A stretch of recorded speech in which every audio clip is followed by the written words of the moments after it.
doing that loud. I also have two children home today sick, so they're in the throes of making jelly and ice cream. The jelly was made yesterday, so hopefully it's a pretty straightforward assembly process and then eating. So hopefully that keeps them quiet and out of our hair for a bit. But what we're doing today for the Young Farmer New Entrant Mentoring Program is we're running a little mini sort of online training course to help you get the most out of the rest of your mentoring program. So we have Christy Howard, who is going to run us through today's session. I'll be in the background, hopefully popping you into breakout rooms and then bringing you back in without too many tech dramas. But yeah, look, I think today really with this group, we'll just work through as best we can. And yeah, really encourage you to contribute along the way. But yeah, I guess I'll just hand over to Christy really and let her step us through what we're going to cover today and any next steps. That'd be great. Great. Thanks Thanks. very much, Sarah. So, for those of you who don't know me, I'm a consultant based in Beechworth in northeast Victoria. I'm working on the Women's Networking Program, Women's Mentoring Program, in the same capacity as Paul and Gavin and the other facilitators. So, I have four mentoring partnerships that I'm working with. It's a little bit different from the program that you're in that it's a peer mentoring. So, the two women that I'm facilitating the relationship are mentoring each other, so that's an interesting different dynamic to what you're experiencing. But apart from that, it's a very similar program to what you've been involved in. In my other life, when I'm not doing this, I work mainly as a livestock consultant, working with beef and sheep farmers in the Best Wool Best Lamb program, Lifetime U, and any other new extension programs that are coming along. And I also do a fair bit of work with Cynthia Marnie, looking at different aspects of leadership and professional development for rural women in particular, but rural people involved in agriculture. So today, what I'm going to share with you is a bit of theory that comes from Stephen Covey's 7 Habits of Highly Effective People about a different way of thinking about managing priorities and getting out of the busy trap. And this is something that I've shared with each of the mentoring partners that I'm working with, and it's really helped us to, I suppose, step up the commitment to the mentoring program and get a bit more out of it. So I'm hoping by sharing it with you and allowing us to talk about what this theory and concepts mean, it'll give you an insight into ways that you might be able to manage yourself better and be able to get out of the busy trap, as I like to call it. So as a way of warming up into this topic, I want to ask you today, and I'd like to encourage you to use the chat box in posting some responses, is what have you given up to be here today? Or what have you put aside or taken a break from? So I'd like to see, type it in the chat. It'd be interesting to see what people have done to get here today. So Gavin's given up client work and lunch. Yep. Esme, an internal company meeting. So you're happy to be giving that up, Esme? Yes, no? A little bit. So we've got delayed farm activities. Yep. General admin and work. Early lunch. Yep. What else? People have given up. Not a lot. We're homesick anyway. So poor Zach, this is probably a little bit of break from the sick kids. Pretty intense internal HR meeting. Lunch is on hold. So that's Paul. What else have we? General, anything else? What have you given up today, Sarah? Anything? Probably having to find the ice cream to go with the jelly. Yep. So in order to get to something like this today, which I would put in the it's important but not urgent category, and I'll explain that a little bit later on, we've had to put some things aside. And we often find in life that in order to, I suppose, get the most out of life, there's things that we have to put aside or set aside in order to do other activities that we think are more beneficial. And one of the things we find ourselves in this modern day and age is a lot of people have FOMO, or fear of missing out. And what we find is people actually won't commit to things because they don't want to miss out on something that could be a better opportunity.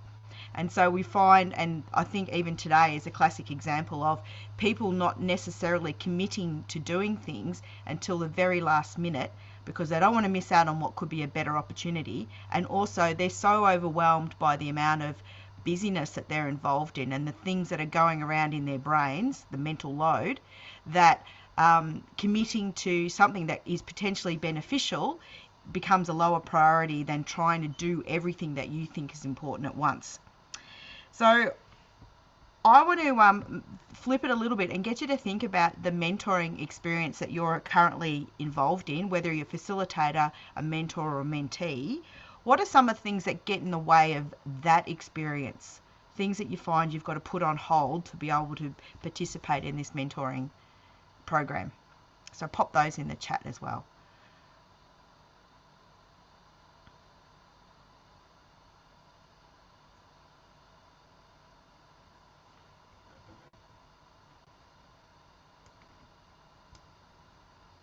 Productivity on the farm. Zach, do you want to unmute and tell us a little bit about that?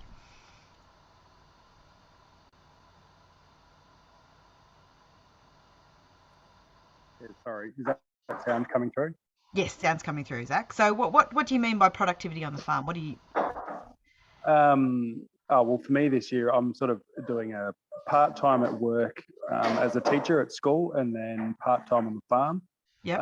And so for me to do our mentor meetings, we're generally doing them on like my farm day, which has been a good use of the time, but it does mean that I can't then be doing other stuff on the farm. So, you've got to step away from something to do it. And so that's generally the one that gives. Yeah. Paul, so you've got one meetings in the evening, so your home life is on hold for that time. So how do you feel about that? How does that sit with you? It's a sacrifice, I suppose, that I'm happy to make. Last year, I think I can't remember whether I had 3 or 4 mentors. I think I had 3, maybe 3 or 4. I can't remember, but they were nearly all evening ones, and so that was too much. So this year I've really just tried to manage that to wind it back a little bit. Yeah. So this year one of mine is in work hours, and one of them is of an evening. But I suppose to reflect on Zach's comment is that you've put yourself in the shoes of the mentor and the mentee, and for them it really suits because it means that that time suits them better because they can then be spending time on the farm. Yeah. So it's a balance. It is a balance. So does anybody else have, so Gavin, yep, you said time allocation and giving up other activities to suit the time frame of mentors and mentees. Yeah. So what's that look like for you? How are you managing that? I think it's just a juggling act, really. So it's probably the biggest challenge is to get, at the moment, with busy mentors and mentees, to find a time frame that suits them both. And then you just got to make it a priority in your own time frame because you can't be the one that's stopping it going ahead. Yeah, so it's really interesting, isn't it? So what I'm going to do now is we're going to flip to a presentation. So I'm going to share screen and let's see if this works again for us.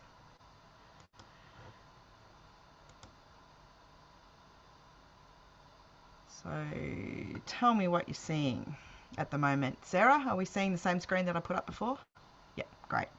Okay, so I'm going to talk to you about a concept that I've learnt about quite a long time ago, and it's one that really sits with me every time I get into what I call my hair on fire moments. So those times where I suddenly feel like my life has got out of control, what I come back to is these principles that I'm going to share with you, and they come from let's see if I can get this to change screens. It comes from Stephen Covey's book, The 7 Habits of Highly Effective People, and this follow-up book he wrote called First Things First. And they were written way back in the 90s and have been updated a lot of times since. And if you're not familiar with the content of those books, I really recommend you have a good look at it. And this is just one of the many 7 habits that Stephen talks about that help to give you perspective on what's keeping you busy. So he's got 4 quadrants that he calls his time control matrix. And the first one is important and urgent work. And so this is a lot of the things that cause us to be in crisis. So these are hair on fire moments, and they're the things that we have to address when they happen. So it could be the cows have got out on the road. It could be some piece of machinery has broken. It could be that the kids are home sick. So these are the things that you have to attend to because they're urgent and important. And in the management world, they're deadline-driven projects, or they're things that have a definite time frame on them, and you have to address them when they happen. The second quadrant that I like to talk about is the not urgent but important. And this is often where we do our planning. So our planning is not urgent, but it's important. And if we get it right, it does help us to have less crises in our life, even though sometimes that might be hard to believe. And it's where I would put the mentoring experience for all of you. So it's something that if you do it, it'll actually give you a lot of benefits. And one of those benefits could be that you spend less time running around with your hair on fire because you've got more perspective on what's important and what's not important. The other two quadrants in Covey's matrix are the not important but urgent. And this is the things where you get interrupted, or some meetings if you're a meeting goer. In my world, it's other people's priorities start to impinge on my own. So it's when a work colleague or a family member comes to you and their hair's on fire and they want you to stop what you're doing to help them with what they're doing. And so it's not necessarily important to you, although the relationship's important to you, but what is important is it's really urgent for them because they're having that, what I call the hair on fire moment. So the last quadrant is the one that is not important and not urgent, and it's often the trivia or the time wasters.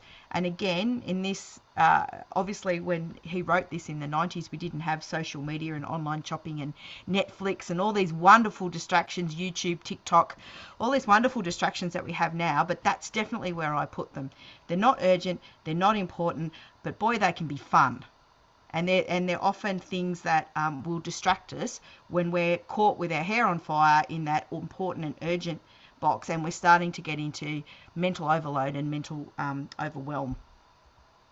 And so, as I said, they're the fun things that we do. So having a deeper look at this is really thinking about where should we be spending our time. And so if we get stuck in this urgent box all the time, it's often because we've got too much on our plate. We can't say no. We've got no one to delegate to, which happens quite a lot when you run your own business or you're on a farm. And we're also not valuing ourselves. So we're just trying to do it all. And it's something to think about. If you find that most of your day is spent with your hair on fire, you're running around chasing your tail all day, it's worth having a little stop and think, what's happening? What's going on here? Is it that I've got no one else to give any of these jobs to? Is it that I'm saying no? I'm not saying no to things I should be saying no to? What's going on here? When we get stuck in quadrant 3, what's happening there is we let others' crises interrupt our own or get onto our to-do list. And often we do it because we really value the relationship with somebody else. So it could be that a neighbour comes to you in a great flap and says, my tractor's bogged, I really need you to help me now. And you're in the middle of doing something that's important to you, but because the relationship with your neighbour is really important, they might have got you out of that situation yourself in the past, you'll drop everything and go and do it. Now that's fine, as long as that's not becoming something that is constantly stopping you doing the things that are important to you and then creates your own crises. So there's a great saying that people might have heard before going, not my circus, not my monkeys. And so often what happens is other people will come and intrude and say, my monkeys are loose, I can't pack up the circus sort of thing, and I want you to come and help. And this is a great opportunity for you to really sit back and say, okay, how can I help them first off? Do I have the time to help them? And if I don't, how can I get out of this situation that leaves the relationship intact but doesn't drag me into their crisis as well? And then the fourth quadrant is, like I said, it's the one we often find quite fun. And I know personally, if I'm spending too much time in Facebook or TikTok or any of those wonderful little social media distractions, it's often because I'm feeling a fair bit of overwhelm, and it's because I've had so much urgent and important work to do that the only way I can get a break from it is to sneak into quadrant 4 and distract myself with some sort of meaningless activity. And the problem with this is that it's okay if that meaningless activity is only 10 or 15 minutes, but when you look up and an hour's gone past and you've gone down a wonderful YouTube rabbit hole into a land that you never thought you were going to be in, that's the signal to me that there's something missing. I need to actually step back and say to myself, oh my goodness, what's going on? I really shouldn't be here. And we all find that we get there some days. Some days you've had a really busy day, you come home, you know, you start watching something on Netflix, you start binging, and the way you know it's actually not what you need is when it's actually really unsatisfying. It hasn't left you feeling good, and it just left you feeling like, oh gee, I've just wasted a whole lot of time doing nothing. So what do you do if you actually want to move into quadrant 2 in a bigger way? So moving into quadrant 2, things that can help you to spend more time doing the things that are important but not urgent is to try and habitualize daily tasks. So maybe there's something in your life that you have to do every day, but it seems to be a big thing. One of the ways that you can actually make it smaller is to say, okay, this is a habit. I need to actually make it so I just do it all automatically. So an example for me is getting the wood, because I've got 2 wood heaters. I've got to keep them burning all day, otherwise my house is freezing. So it's now become a habit that first thing in the morning I check to see how much wood is in the wood boxes, and then when I finish work at night I also do that check. So instead of getting halfway through the day and going, oh, there's no wood in the wood box, or just before I'm going to bed going, oh, there's no wood in the wood box, I've actually got 2 times of the day that I actually check the wood box and make sure it's full. And if it's not, I've actually got time to go and get a wheelbarrow load of wood. So it's really, for me, that just took it from being one of those important and urgent tasks that needed to be done straight away to something that was actually a habit, and I'll just do it now without even thinking. Another way that we can actually move into quadrant 2 is to diarise the important but not urgent time. So I want to just pick up on something that Gavin and Paul mentioned. You know, with the mentoring time that you spend in the mentoring, it's actually putting it in your diary and making it immovable. So unless your hair's on fire, and this is what I've shared with my mentees, unless their hair's on fire, once we've made a date for mentoring, we don't change it, because we need to honour the fact that other people have given up time to come to that session. And unless there is that absolute crisis moment that's happened, we really need to think, how can I actually fit the rest of my work around this big rock that I put in my diary? Christy, just on that. So yeah, sure. what Zach, John and I have done is that we said, well, for the whole mentoring program, let's agree on a set day. So we said every first Wednesday of the month. Yep. So then we already know what we can expect. And then at the meeting before, we just confirmed the time, the day and the place. But we sort of already have a rough idea of when it's going to happen. Yeah. And that seems to work quite well. Yeah. What you say, Zach? Yep. And Zach's got his thumb up too. Yeah. Oh yeah, I can see that now. Yeah, that's worked really well. Yeah, it's worked really well. Yeah, and I found that we've been doing it like at the end of each session. We've then set the date for the next one, so we haven't set them as far in advance as you have, Esme. But I think that's a really great idea. But it has been that recognition that we've picked a time, we've all committed to it, and it's now concrete in the diary unless something goes wrong. How about other people? How have you managed that, making time for mentoring?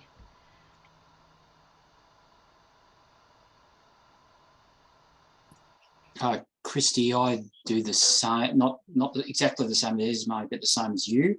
I do not finish a meeting without having the date and time in the calendar for the next one. Yeah, it's just so much easier than having to make them in advance. Having to organise them on the run. and it's come home to roost this month because we had to move the rock because one of the people had a compulsory training session that they couldn't get out of, and so for her work, and so we've had to move the date and time, and because there's 3 of us and we've all got lots of stuff on, we've ended up a month further down the track than what we wanted to be, because that's how, you know, that was, we only had about a week's notice to move it. And when you're trying to align 3 people's diaries, it was really difficult to do. It is. And sometimes the other thing is, I found when people try and move things all the time, sometimes we end up coming back to the original date because someone said, oh, actually, I think I can actually move my other meeting. And so that was an interesting revelation. I only had it happen once, but we tried 4 different dates to try and realign the mentoring session. And in the end, the person who'd requested the change came back and said, actually, I think it's easier to change the work meeting than it is to change the mentoring session. So that was a really great little moment for them to say, okay, the work meeting happened after we'd set the mentoring anyway. So perhaps it actually needed to be the second priority, not the mentoring. So I think it's something about honouring ourselves as well. You've given yourself permission to actually really make the most out of this mentoring opportunity that you've got. And so therefore you need to make sure that you've given it a priority in your diary. And that is also about learning to say no to other things. So if you've actually ever read Stephen Covey's book, he talks about this great situation where a manager comes to one of the subordinates and says, look, I really need to give you I need to delegate these things to you because they're in my diary and it's overwhelming and I've got too much on my plate and I can't do them. And the subordinate that he goes to, he said, look, I really want to help you. He said, but come into my office. And he came into office and he said, these are my priorities. And he had them on a whiteboard. And he said, which one of these do you want me to actually give up so that I can help you? And the manager actually took one look at the subordinates' priorities and went, actually, they're all more important than what I'm trying to delegate to you. So therefore, I need to come up with another solution. So it wasn't done in a way that said, no, bugger off, I'm not going to help you. It was done, look, I really want to help you, but what am I actually going to give up in order to actually meet your priorities? And so that's a bit of personal leadership, being able to have that conversation with someone who's your senior. At the same time, it's really important that they understand when they put their priorities on you, which are those quadrant 3 activities, that you're able to say, look, that I really want to help you. At the same time, I've got my own work and it's really important as well. At the same time, also delegating is another way to get out of constantly being in crisis. And delegating might be you might have to employ someone, or you might have to talk to a team member or a family member about this. And it's not about just giving them the task, it's actually delegating that whole responsibility, the thinking that goes behind that task as well. So it might be, in the case of the example I gave before about getting the wood, if I'm finding getting the wood is too much, then instead of just yelling at my children to go and get the wheelbarrow of wood for me whenever we run out, it's more saying, okay, wood's a family responsibility. This is the days that you're collecting wood. This is the days I'm collecting wood. We can negotiate to swap if we're busy, but I'm actually giving you the responsibility to check the wood box as well as go and collect the wood, rather than me having to tell you the wood box is empty and you need to go and fill up the wood box. So I wanted to stop there and actually give you a chance to go into some Zoom rooms to talk about where you are currently with managing the busyness in your life. Are you someone that's actually, I've got it all under control? That's why I'm actually here today, because I do have my priorities managed and I can find time to attend a lunchtime session on this. Or is this something that is actually new information for you and is helping you to see something differently? So Sarah, I'd like to get you to pop people into Zoom rooms. We've got about 8 minutes I'm going to put you in a Zoom room for, and I want you to have a chat about this concept and what it means to you. And then when we come back, it'd be nice to talk about those crisis moments that you have, and then what maybe ways of you can getting out of some of those crisis moments. So I'll put some of this as questions as we go into our Zoom rooms. Thanks, Christy. And you're just in pairs, guys. So if you don't know who your pair is, introduce yourself and you'll get to know each other a bit better. So good luck in there.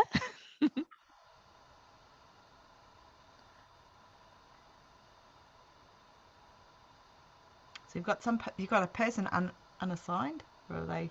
Yeah, just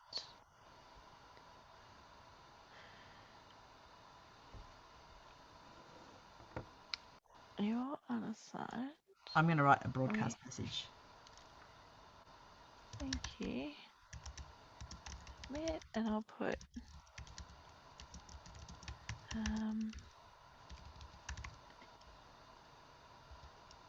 what I really want to do is put Kel and Sam? no, Kel. Yeah, okay, assigned to Zach? Because Sam's not Aubrey. in with Zach at the moment. Oh, okay. Yeah, Kel and Zach. Don't know where Sam's gone.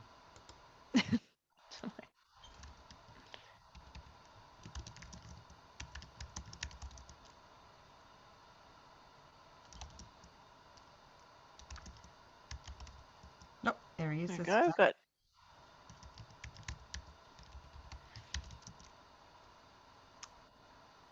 Have you made it to a room? Did it prompt you to join a room, Zach, or not? Can't hear you, Zach. No? You're on mute. I'll have another go. Yeah, I was in one, but I was the only person in it. Okay, I'll pop you back. Kel's in there by himself. Can you rejoin? Another Hang on. try. And Doing this on my Sam's phone. the same. So I just need to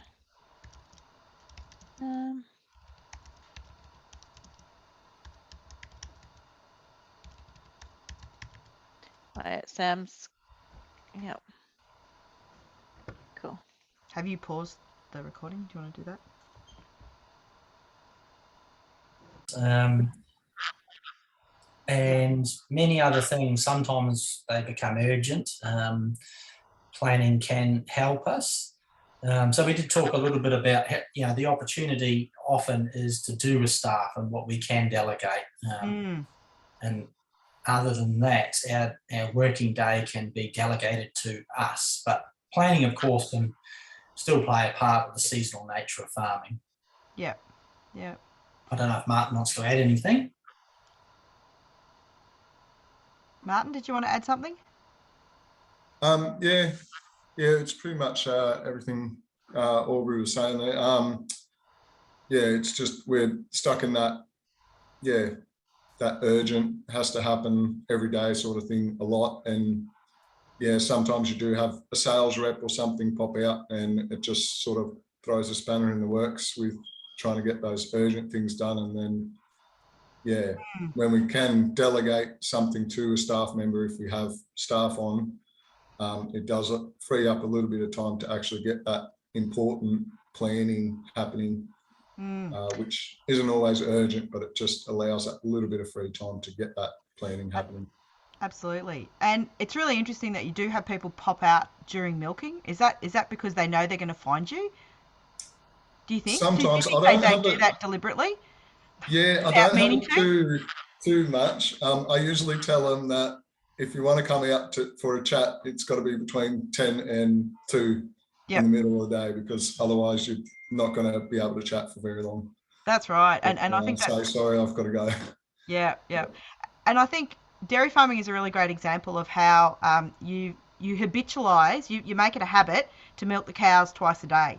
So rather than every morning waking up and going, oh yeah, that's right, I've got to milk the cows twice today, you actually know that you have to. You've got the times, and you've tried to make it a bit of your routine. So in a way, you've already taken it a little bit out of quadrant 1 and made it something that it's a routine thing that you do every day. Given that, you also know that things go wrong during milking, that you have to be there, that do create those hair on fire moments. And this is something that Cal and Sarah and I are talking about. Often in farming, we have hair on fire moments, say when the livestock get out on the road. And look, sometimes it genuinely happens because something's gone wrong, like you've had a storm and a tree's come down, you didn't know, it's broken the fence and the animals have got out. But I reckon 9 times out of 10, the reason the stock have got out is because your fence maintenance plan is actually a bit behind, and they've got out of the paddock that you knew the fence was a bit dodgy in the first place. And so you've created, if you like, that hair on fire moment by not having a maintenance plan for your fences, which is definitely a quadrant 2 activity that's then led to you having a crisis. So I'm not, finger pointing here anyway. We all do it. It's something that, happens to us whether we're farmers or not. It's just something to think about. How can I actually reduce the amount of hair on fire moments I have by having something like a regular maintenance plan, or a farm meeting with my staff, or a farm meeting with the family, or business meeting, those sort of things. Yep. Anybody else? What else did you talk about in your little pairs? Gavin, I think you unmuted yourself before. What did you talk about? I just had a bit of an aha moment with because I've got 3 horticulture businesses, and they've got a lot of staff. They've got a lot of responsibilities with packing sheds and marketing, and so they get hit in quadrant 3 a lot. So what I'm finding is if we make a face-to-face on-farm meeting, then they can really commit to it, because it's like that's pretty hard to change. Yeah. But with the other ones, they're getting bounced a lot because they get bounced by stage 3 priorities. Yeah. Like it's happening all the time. Yeah. And is there anything they can do to manage that? Like, is that a little bit of a pushback, or is that it's out of their control? I think it is a bit of a pushback. So I think as a result of even this discussion, we might just go back and just say, okay, how can we get this back into priority 1, and maybe just set a sacrosanct date once a month and go about it that way. Yeah. See. Because what I find too, especially when things get bounced at you, so someone comes at you with their own crisis, sometimes we're too nice. We don't want to tell them that we can't do it. We want to be all things to all people, and I think ultimately that is a disservice to ourselves. And also, the more that you let other people's priorities impinge on your time and take away from what you want to do, the more they'll do it. But I think once you stand up and say, look, I understand this is really important and there's nothing we can do to change this, but in the future, can you give me a few days notice that this might change? Or can you actually let me know a few days in advance that this shipping date or whatever it is might be that's going to impinge on us could change? And that way you've had a heads up, you're aware that this crisis might come, but you've also got an opportunity to say, look, is it really a crisis? Does it really have to happen right that moment? Yeah. Beck, what did you talk about in your group? I'm curious to know. Yep, so me and Paul, we're both facilitators. So we're just talking about how we take a more probably business corporate approach than our mentor and mentees. Yep. So view it differently than they would. But yeah, I'm probably, it's more of you got to set the date at the end of the last meeting for the next one. Yeah. And things do happen, like people get sick, they've got holidays planned, things won't work out. So I guess our role is just to keep pushing and get them to put it up the priority list again for us. And I suppose also too, just get them to step back and say, what is it that we're trying to get out of the mentoring experience? Like, and this is what we're going to talk about next when we finish this discussion, is how to get the most out of the mentoring experience. But sometimes when I've had this discussion with the mentee mentor partners I'm working with, it's about, this is something that you've committed to. This is something that you want to get a lot out of. The only way you're going to get a lot out of it is if you actually make it a priority and you put it above some of the other things that are going on in business. And if you can't, if there's so much going on in your business, maybe this is not the right time to be doing a mentoring program. Maybe you need to get that other stuff sorted first and then come back and do it next year. Now, I'm not saying anybody's probably in that position this year, but it is something to talk about early up with the mentor pairs, like when you first start any sort of new program is, am I really committed to this? Am I really prepared to make the time to actually get the most out of it? Yeah. Robin, I haven't heard from you. What did you talk about in your pairs? Who were you paired with? Up, you're on mute, Robin. Sorry, I should know by now. I was paired with Catherine Fox, and we had a chat. So we worked together at Gibbs Dairy, and we had a little bit of a chat about something that happened fairly recently, working with another government body, and just to get some workshops out there and completed. And we probably should have pushed back a little bit more with how soon the workshops were going to happen, because if we had have given us a bit more time, it would have meant that we wouldn't have been under so much pressure, particularly this week and end of last week. So yeah, I think just having the strength and courage to kind of go, no, we're not going to get everything done that we need to get done. You know, these things have to go through different approval processes, which is going to, you know, hold things up more. So let's push it back another couple of weeks just to give us some more breathing space. So yeah. Good. Did you want to add anything, Catherine?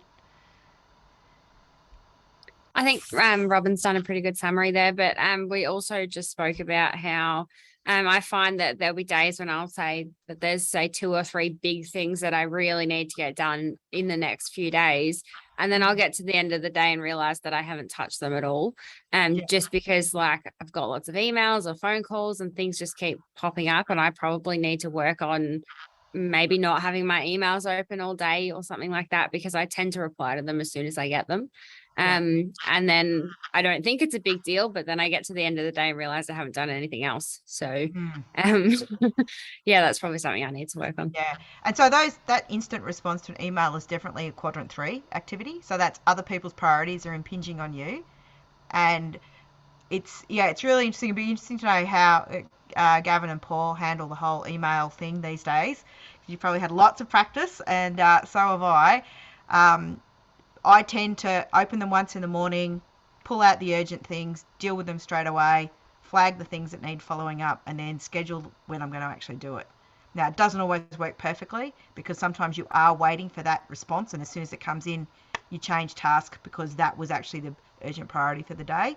But generally it means that, you know, sometimes people end up phoning me and going, I've just sent you an email, why haven't you responded? And it's kind of like, well, actually I'm doing something else, and is it really that urgent? So yeah, I don't know. Gavin, Paul, how have you handled that, you know, the constant inbox chatter that goes on in email? I have turned down my notifications, and also I've got my emails on my phone and I've turned them off totally. But it used to just flash up when an email came, and it doesn't do that anymore. So it can be a deliberate. I'm probably not as disciplined as you, Christy, to only go to a couple of times a day, but it's not. It won't interrupt me if you like. But I almost look at it like a quadrant 4 activity sometimes. Not that it's much fun when you get there, but it's like, oh, I'm doing this bloody thing and I'm not enjoying it, and it's doing my head in, and I'll go, I'll go and check some emails, you know. So so it's a diversion sometimes. Yeah. Gavin, do you have a different approach? Probably. So we have a lot of small consultancy jobs with individual clients. So we have, you know, a lot of client interaction. So, and we also farm as well. So we've got work things that come in. So I tend to filter them as I go, but I don't like the ones that people are really chasing me, you know, quadrant 3 to build up, because then I get under the pump. So I try and respond and then give them a timeline. So respond to it straight away. But if I can't address it, I'll say, look, I'll give you this by tomorrow, or this by the end of the week. Or so I actually acknowledge their email, but if I can't respond, I give them a time frame. Yeah. And I think that's really great, because there's nothing worse than somebody's trying to get you, and it's just, you've just gone radio, you've just ghosted them because you're not responding to them. And then they get really frustrated. So even just sending that quick, I can't get to it today, is end of the week fine, is just that acknowledgement that their priority is important. Their time is important to you, and this is when you think you're going to deal with it. So I think it's a great approach. Esme, have we heard back from you about what you talked about?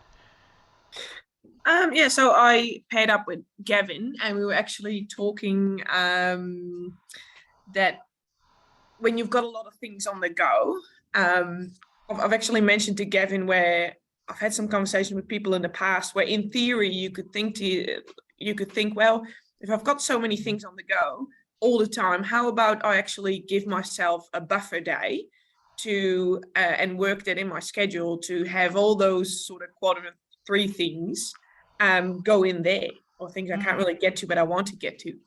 But that's really good in theory, but so far I haven't really come across a situation where it actually works, but I really like the theory. So that's something I've mentioned. And then I've also shared that between Zach, John and I, like I said before, we know every first Wednesday of the month is sort of when we catch up. But at our last meeting, I said, well, I'm going to go on leave. And Zach actually said he had a lot of things on the go. So we actually discussed, well, maybe we'll skip one.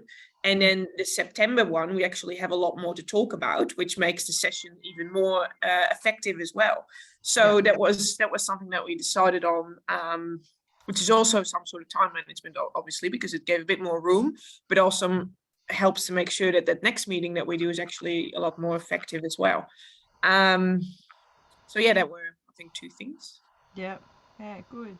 So I was just saying to Sarah, this quadrant discussion came up in a Best Wool Best Lamb group meeting that I was running yesterday. We're actually talking about strategic, tactical and operational planning, something that had come from Edge Network. Gavin, just thought I'd add that one in there from many years ago, a little activity that was developed for that program.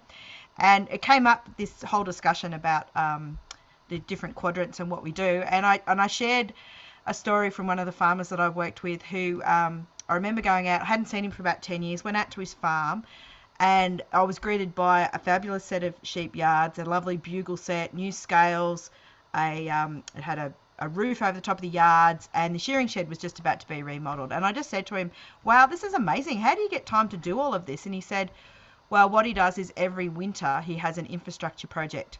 So he decides what it is that he wants to improve on his farm. He makes it small, so he didn't do the fabulous sheep yards all in one winter. He did it in stages over a number of winters. But he said, we set aside some time, we set aside some budget, and then on those days where there's not a lot else to do and it's a bit, the weather's a bit shit or something like that, we actually go and work on this infrastructure project.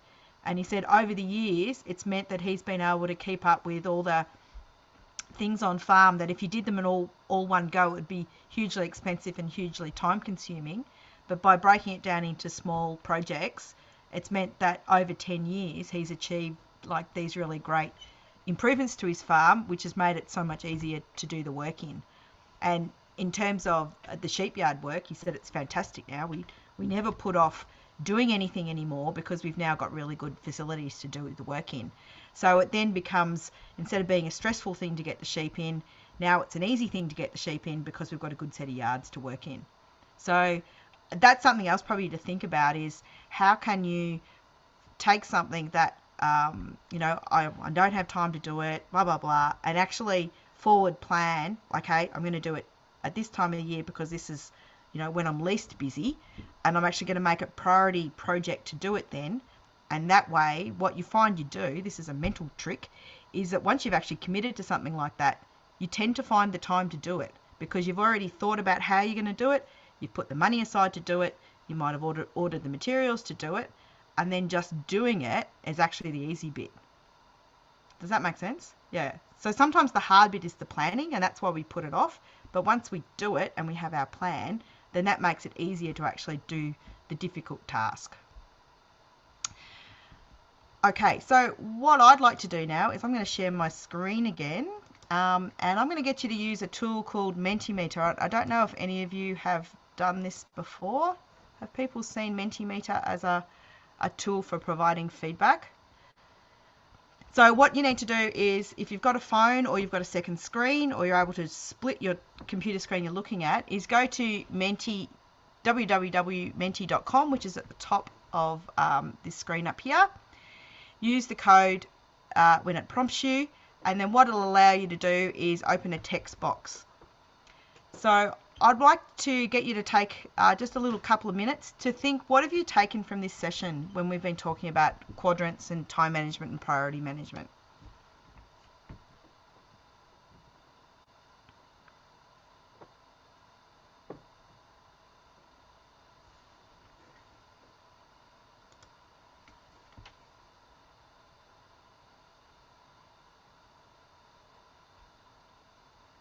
Anybody having any problems using this?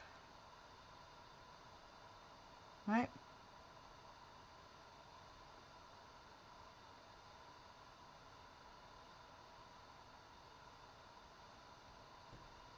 Great. So we've got some things coming up now. So you make choices about what's important to focus on. Great. Quadrant tool to help prioritize tasks. Good. Any other ones people want to put in? Thinking about how other people's crisis impacts on you and you are able to push back. Much of this is about managing expectations. Yes, it's about managing others' expectations, definitely. The need to understand other people's priority drivers, setting clear objectives and timelines. Good. The importance of planning and making time for priorities, pushing back against other people's priorities where necessary. Yep. One of the things I've found is by actually setting aside time to do the planning, it's actually freed up a whole lot of other time in my life. Because instead of worrying that I haven't actually thought about something deep enough, I've actually been able to take it out of the mental overwhelm and overload and push it to one side and be able to focus on the things that are important, which is good. Failing to plan is planning to fail. Yes, exactly. To revisit the quadrants and seek mentees and mentor support to make the process. Yes, good. Acknowledge what is happening. Good. Anybody else? I think we've nearly got 1, 2, 3, 4, 5, 6, 7, 8. 8. Anybody else want to add one in?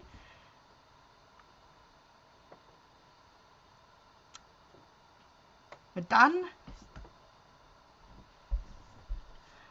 Well, what I might get you to do now, so thank you for your contribution, is to take a couple of minutes just to stand up, shake it out. You can turn your screen off for a minute, but just give you a couple of minute break, and then we're going to come back and we're going to talk about, so think about this on a couple of minute break, how you might get the most out of your remaining time in the mentoring program.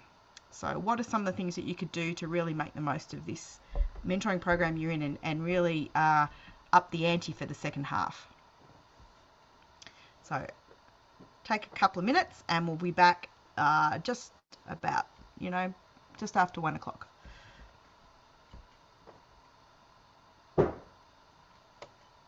Thanks, Christy. Do you want to pause for a couple of minutes, Sarah, the recording?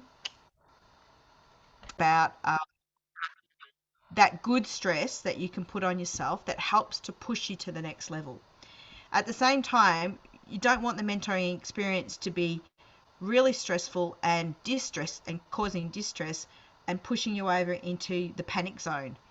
So what we're going to do is go back into breakout rooms again and think about how can you, in the mentoring experience now, either as a facilitator, mentor or mentee, get into that peak performance level of where you're stretching yourself, you're going into the stretch zone, you're putting the good stress into the system, but you're not pushing yourself into the exhaustion or the overwhelm or the distressful situation.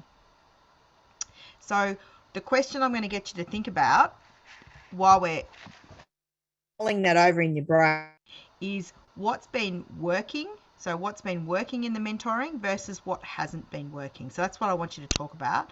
And then when we come back, we'll, I don't know why my camera just turned off then.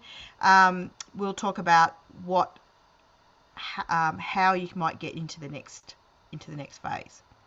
So Sarah, can I invite you to put people into the breakout rooms again? And I'll work out while my camera's not working.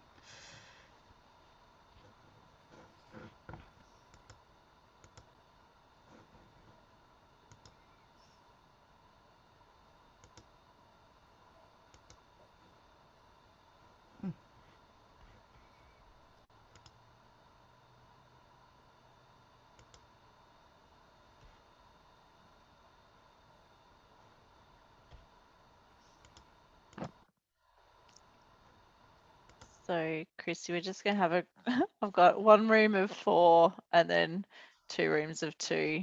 So Okay. It got a bit crazy with the people coming and going with the break. People dropped in and out. Herding cats. Pause again. Pause the recording again.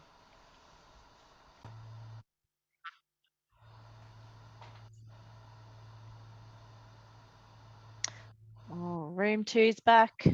What did you talk about, Beck? Oh, lots of stuff. Well, it's a bit hard for me because I've got 3 different pairings of mentor mentees. So some are super good, and there's one that's, I'm just struggling, but that's mainly because one of them has been a bit ill. So I'm hoping that now that he's better, we'll be able to get back on track. But the other 2, I'm very happy with. Yeah. So what's been working then? What do you think's been working in that? What have they been doing that's helping them to get a lot out of the experience? Just the freedom to chat about whatever they feel like, really. We do set some homework things at the end of each session to bring back to the next time, but mainly I usually have to stop them from talking because they're going over their hour that I've allocated in the calendar. Yeah. How about for you, Esme? What's been working in the groups you've been working with? I think Zach always does a little bit of homework for the next meeting, and then that gives something to talk to talk about at the next one. So straight away we work on a bit of fuel for the next meeting as well, and that works quite well. Yeah, good. Gavin, what's been working in the mentoring partnerships you're involved with? Couldn't get my mute. In the horticulture industry, just the power of numbers. So the need to measure things and understand things. So, and that wasn't by design. So, but the mentors themselves, each of the 3 mentors has driven that sort of need with their mentees. And so they actually talk about physical numbers and performance. So the discussion of metrics, and that's really helping to give them something to focus on. Very objective discussions then. Yeah, because they're talking about comparative performance. Great. Sam, what's been working in the mentoring program for you? Unmute yourself, Sam. Sorry about that. Yeah, good day. I've had a really good experience with my my mentoring setup so far. I don't know, we haven't really planned too much. I feel about a couple of goal setting targets and a few stuff like that. But it's just been quite easy conversation with a facilitator and my mentor. Yeah, it's been great. Been good. Yeah. Somebody else want to share what you talked about as in what's been working? What's been working about the mentoring program? Or what's been a highlight even? I've got a contrast. One of my groups is very organised and structured. So the next session is sorted, and probably the one after that. And in fact, we even had a PowerPoint presentation last time. Yep. Bloody good. And it was just blew me away, actually, some of the information. And I think that's because the mentee is really clear about what they want to get from the mentor. And I think that's the power of making sure they're really well matched and they've got their goals really well sorted. Whereas the other one, I don't think the mentee quite knew what she wanted to get out of it. And so it's just been a bit more conversational and not as structured. So, they've both suited the situation, but it's the other more structured one is probably the most effective mentoring mentee relationship I've done in the whole thing. So they're just powering on. It's great. Yep. How about someone else? What else has been really working with we've heard structure, we've heard easy flowing conversations, we've heard goals and metrics have been helping to make that mentoring experience really work. What else has been helping to make mentoring experiences work for some of the other people here? Don't forget to unmute yourself before you speak too. Catherine. It's probably similar to the structure conversation, but we just had a chat about how important having that facilitator is, and someone that takes notes and then sends them back to you, and the reminders about meetings, and just that accountability and like asking you, like, how have you gone with this? Did you do that? And sort of following up. Otherwise, things just get left. We had a good conversation about how important that was.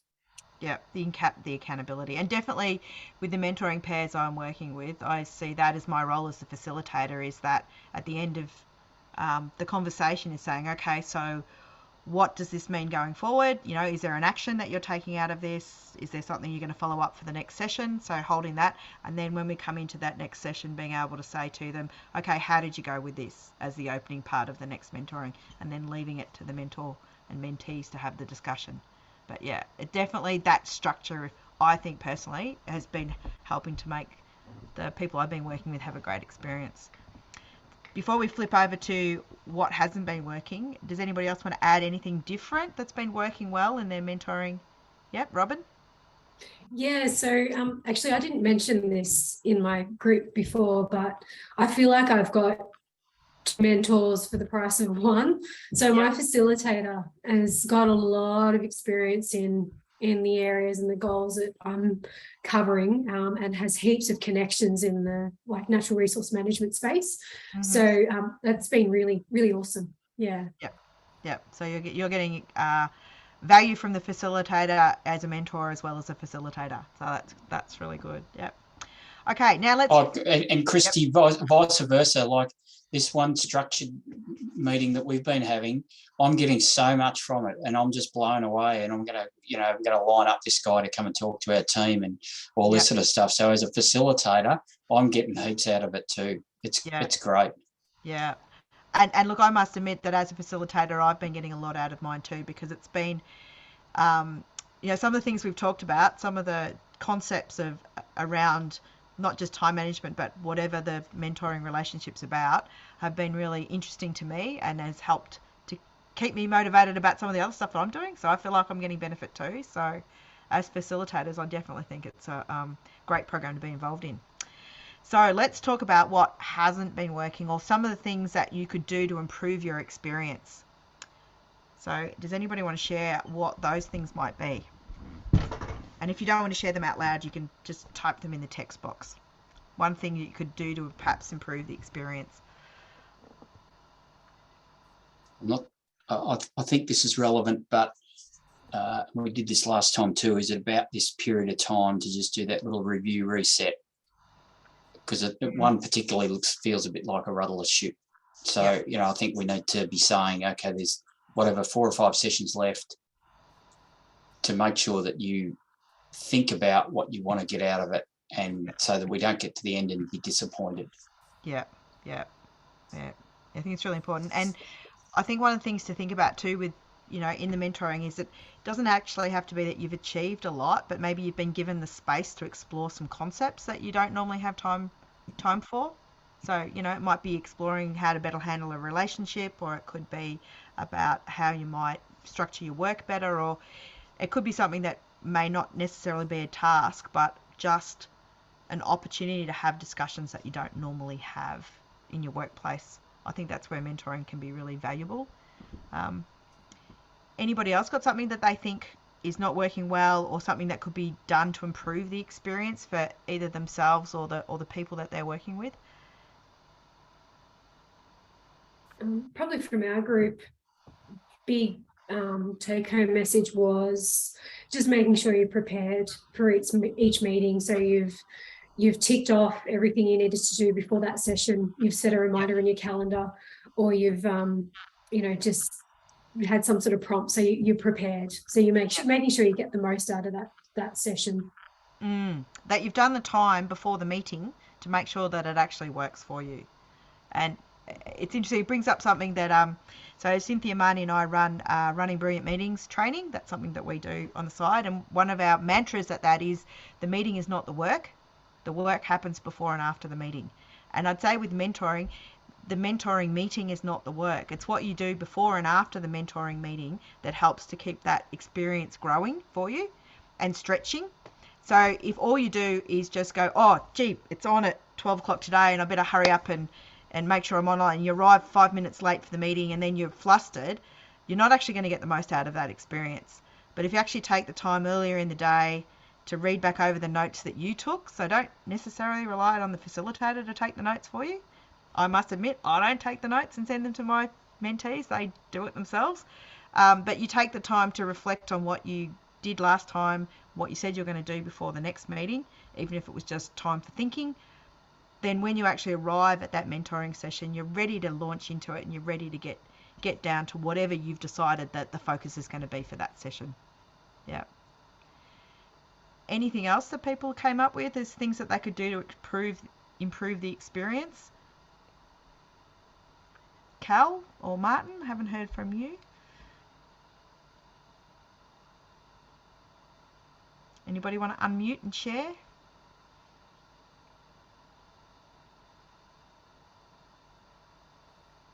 Probably one thing that's been holding our meetings back a little bit is just our immune systems at the moment. Just being sick and postponing meetings. Yeah, it's probably the only thing, but yeah, can't really do too much about it. Yeah. I want to share something about that. So I had two of my, so a mentoring pair, and one of them got whooping cough and the other one got COVID, and they had it at the same time. And so I actually thought they were going to cancel the meeting because they were both unwell. But they said, no, we actually want to go through with this because being sick had actually given them the time to stop and actually put more deep thought into what we'd been talking about. And they came to that session. They weren't particularly well. There was a kid hanging off one of them. But it was actually the best mentoring session we had to date with that particular pair. So that was really interesting that they, instead of looking at the illness as a reason not to turn up, they actually took the time that they were ill and treated it a bit like quadrant 2 time and used it to reflect and came back with some really great insights onto where, and we actually changed where we're going with their particular mentoring program, which I think was really interesting. So I'm not saying that, illness is not an excuse. In this case, it was an opportunity for them to actually stop and reflect. So I found that was quite interesting, that's the way that particular pair managed it. Yeah. Cal, are you there? Are you able to share what you talked about in your mentoring pair?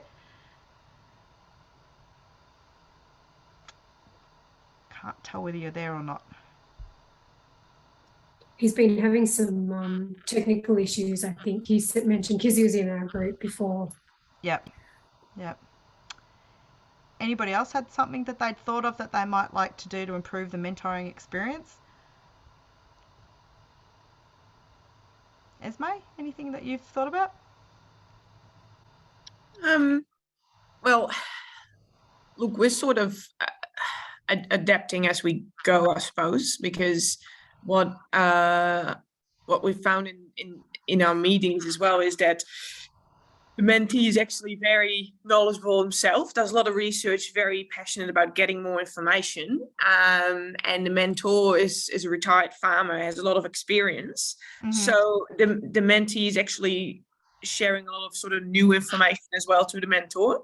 So then sometimes it looks a bit like the roles are a little bit reversed. But yep. Instead of that being a bad thing, it actually feels really good discussion. So at the start I was a little bit worried about that, but now I'm not anymore, because because of those good conversations and discussions, it's actually very constructive still very useful.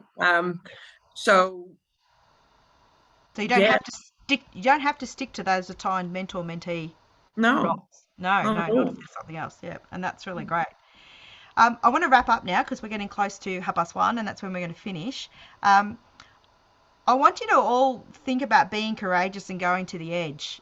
I think sometimes we like to play it safe, and we don't really great transformational change until we make ourselves a bit vulnerable and a bit courageous and put something out there that can really take you to the edge of your comfort zone or the stretch zone rather than the distress zone. So I really encourage you to think about, what is that one thing that might actually take me as the mentee or mentor or facilitator, take who I'm working with to the edge. And sometimes doing the hard thing is actually really rewarding. So people might say, oh, that's a bit hard. I don't know if I want to do that. Have a go, because, you don't know really what you're capable of until you actually do take yourself to the edge. And I would like to really encourage you all to just keep sharing what your experiences are. The facilitators, obviously, we get this opportunity to debrief and talk about what's happening, and the mentors too. But even take that opportunity to really go, okay, let's challenge what we're doing. Let's try something different. Let's push back a little bit on some of the objections we're going. because I've felt that when I've done that, it's really totally opened up the experience and we've got a lot more out of it. So thank you for your time today. I'm going to just ask you to do one more thing, and then Sarah's got a little survey for you to do. But I'm just going to share my screen one more time with Mentimeter, and you should still all have it operating. It's the same number still. It's just a different question. Type in one word to describe what you've got out of today, or it could be a feeling, it could be something that you've learnt, but just, you know, how has what we've done today actually had an impact on you?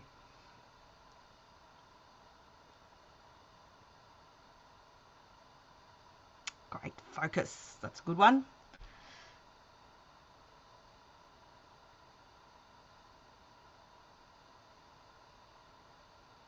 A reset.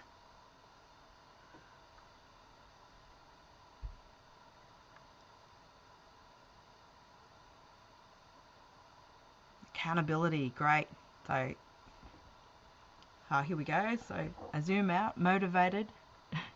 Zoom out. I'm interested. Who did that one? What's the context of that?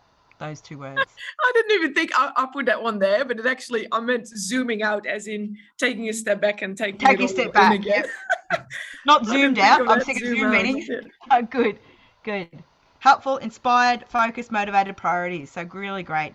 So thank you so much for sharing today. I'm going to hand over to Sarah now, and she's going to put up her questionnaire. No worries. I think it's just a exit survey. So basically when we head off, it'll pop up with 2 questions, and if you can fill them in, that would be great. But big thanks to Christy. So we do a little yay, thanks Christy for your time today. We really appreciate it. Hopefully you guys have, well, as you've said, you've inspired a bit of a reset for the rest of the program. We're really pumped to have you guys on board. We've got some exciting next steps. For those of you who can join us at AgriBio on, I think it's the 8th of October, that's something to really look forward to, and will be a really great way to wrap up what's been a big year with hopefully some, learn something new, catch up with each other. So yeah, hope that goes well, and looking forward to that. And in the meantime, if you've got any questions or concerns, feel free to let me know or talk to your facilitator or your mentor. So have a great day, everyone. I'm going to go back and sort out those children. I think they're still alive, so I'll take that as a win. They've eaten all the ice cream? Yeah. Yep. I don't know. I'm expecting it to just be melting on the bench. That'll be fine. I have low expectations. And Sarah, please share my contact details with everybody. I'm quite happy to, if anybody's got any more questions or they want to have a chat about something that came up today, I'm more than happy to talk to anybody about what we've discussed today. Terrific. Thanks so much,